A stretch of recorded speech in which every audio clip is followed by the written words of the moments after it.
I mean, Ray, you are the only cast member to be in Home and Away since the very first episode, and you only signed up for a couple of months. Yeah, well, I thought there'd be a good 3 months' work in it, Claudia. I was right about the 3. It was 3-0 and years, not days or months. So yeah. So what happened? Why did you stay on? How did you come to stay on? I guess I had about an 18-year career prior to Home and Away, and I was lucky enough to work on a lot of films and miniseries and guest roles in 1 hour a week drama and stage and stuff. And Home and Away was shot in the same city that I lived in. And I guess going home to your own bed each night and going to work the next morning in the same city was pretty seductive over that first 3-month period. So I thought, this is okay, I'll have a bit more of this. And it's not just the first episode, you was also involved in the pilot as well. So when you was involved in the pilot, when you signed up, did you think you were on to a winner here? Did you think Home and Away would be so successful?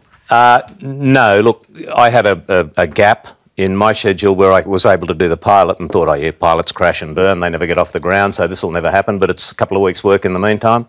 And then when they said it was going to series, a few of the older actors who are a little more cynical sort of thought the 3 months thing, you know, well, this will be good, we might get 3 months out of this with a bit of luck.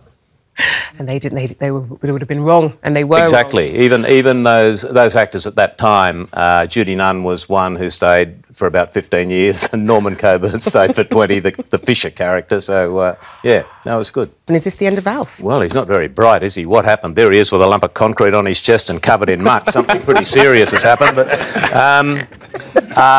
look, I don't know if he'll get out of this. He's obviously alive there. He has had a dicky ticker for a number of years. To the uninitiated, on, that's Ray, about hard. Know, just whisper it down my mic. What happens? Could this be the end of Alf? This would be an end of an era, if so. It could easily. So look, we'll see how we go. One way or another, whether he actually dies or not, he's pretty convinced he's going to die, and he tells Rue a secret that'll be the genesis of a whole pile of story coming up. Whether he's there to enjoy that story or not's another thing. But yeah, there's some pretty heavy stuff coming up as a result of this. So with playing Alf for so long, I don't know, do the lines get blurred? Where does Ray begin and Alf start? Do you say flaming galah every other sentence? Have you been counting this morning? In the makeup room, I didn't want to say anything. No, look, you know, you look at me and you see Alf, so we're physically the same. There's probably somewhere between 80 and 90% of me in Alf. The other 10 or 20%, whatever it is, are the flaming glass, the flaming mongrels, all of that sort of stuff, and the short fuse probably. Alf's got a pretty short fuse. He's pretty quick to abuse people, but if he apologises, he's not like the English. If he says sorry, it's very quick, and then he moves on.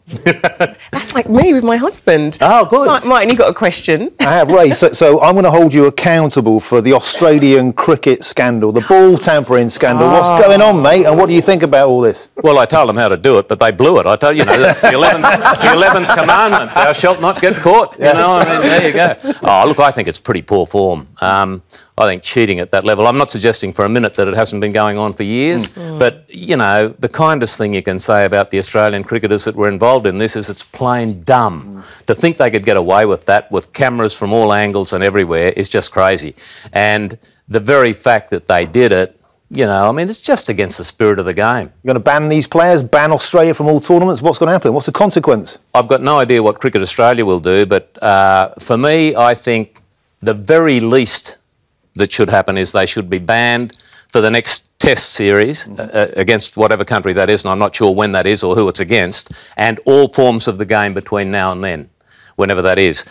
Maybe a year's ban from all forms of cricket is a fair thing. There's got to be something pretty severe to send a message to all those people who've been doing it for years and haven't been caught, and these guys have been caught, so, you know, they deserve a fairly severe rap over the knuckles.